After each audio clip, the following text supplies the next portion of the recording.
Hi, this is Bill Sargent. I'm running for Congress in the 14th Congressional District here in Texas. And this is my fifth town hall meeting in the last 5 weeks. And so we'll go ahead and start. My moderator is Philip. Philip, what you got? Oh, wow. I see. I have a question here. Jeff in Galveston County asked, you worked on Capitol Hill as a staff person and on the Commerce Department legislative team. What is what was the most humorous incident you can remember?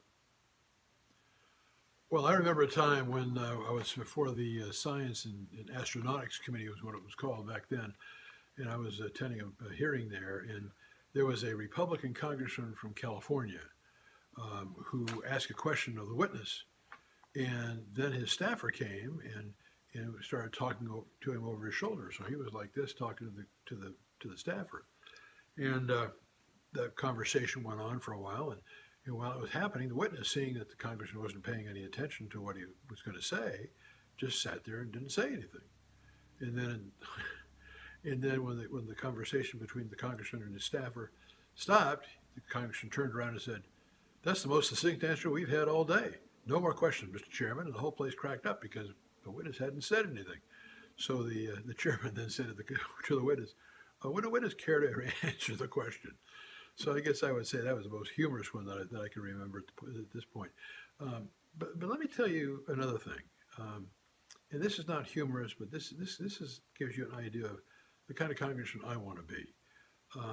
I had a friend on Capitol Hill who was a congressman, former quarterback for the Buffalo Bills. His name was Jack Kemp. And Jack and I became friends over a period of time. And I was going to an Episcopal church at the time in Fairfax, Virginia. And I, because I worked on Capitol Hill, the people in the church said, "Well, we got these 12-year-olds. Would you take them to Capitol Hill and have them talk to members of Congress who are believers and who can tell them about how Jesus is important in our life?" So I said, sure. So I mean, that was pretty easy because Frank Wolf, who is our congressman, was more than happy to do that. And we were in the Veterans Affairs committee room, and that's where we were going to meet. Well, I went back by Jack's office and I talked to his schedule and I said, is Jack available at all at this time? We're going to be meeting around 10 o'clock in the Veterans Affairs committee room. Can Jack come? And she said, "Well, Sarge, Jack is scheduled in about 3 different places at the same time. There's just no way we can get that done." I said, "Okay, we'll tell Jack hi," and that I appreciate the thought anyway.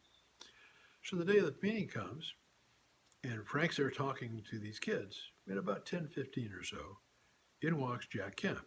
Now, to these kids, he wasn't a congressman. To these kids, he was the former quarterback of the Buffalo Bills. And Jack talked for, I don't know, maybe 30 minutes or so with these kids, talking about how important Jesus was in his life and how Jesus led him in everything he did and how important that is to him. Well, when he left, I walked out the door and I said, with Jack, and I said, "Jack, I really appreciate you doing this for us." And he said, "Sarge, it's not important that they remember who I am. What is important is they remember what I had to say to them about how important Jesus is in leading their lives." And that spoke a lot to me. I mean, the bottom line is, here's a guy who is so busy. I mean, he even became at one point a vice presidential candidate for the Republican Party. A really fine, outstanding man who is a good leader in Washington. And he took the time to be with 12-year-olds as opposed to being the places he was scheduled to be. That was a right choice because these kids are going to carry on for us. So, that's the kind of congressman I want to be. I want to be able to make right choices and be able to do what's right for no matter what time of day it is or whatever. I want to be a person who serves and does what's right. So that's where I'm coming from. And it's not a humorous event, but I mention that because Jack was really important what he did, and I appreciated it. Philip? Mike asked via Facebook, what are your views on medical marijuana? Well, medical marijuana is really a states' rights issue. It's something that the states would do. And in fact, in Texas, they have. They're allowing medical marijuana to be provided to people who have seizures. It's kind of a convoluted system for doing that. There are only 18 doctors in the entire state that can prescribe it, and you have to get permission from two of those doctors in order to receive it, and you also have to show that you've taken two FDA-approved drugs to help with seizures that have been ineffective. So it's very hard to get a hold of it. But again, each state it makes those decisions. I don't think that should be a federal decision. That should be a states' rights issue. Do I want recreational marijuana? No, I don't. But if medical marijuana helps a person who has seizures, and it can help relieve their symptoms, then I don't have any problem with that, as long as it's done in a way that makes it not easy to get a hold of, but also not so difficult that people can't do that. Next. Kenneth in League City asked you, the Second Amendment does not say any and all arms.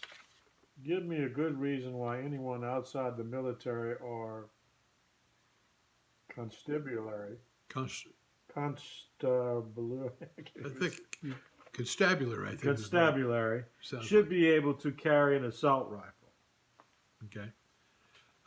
I can tell you that the Constitution doesn't say anything about what kind of weapons are okay, but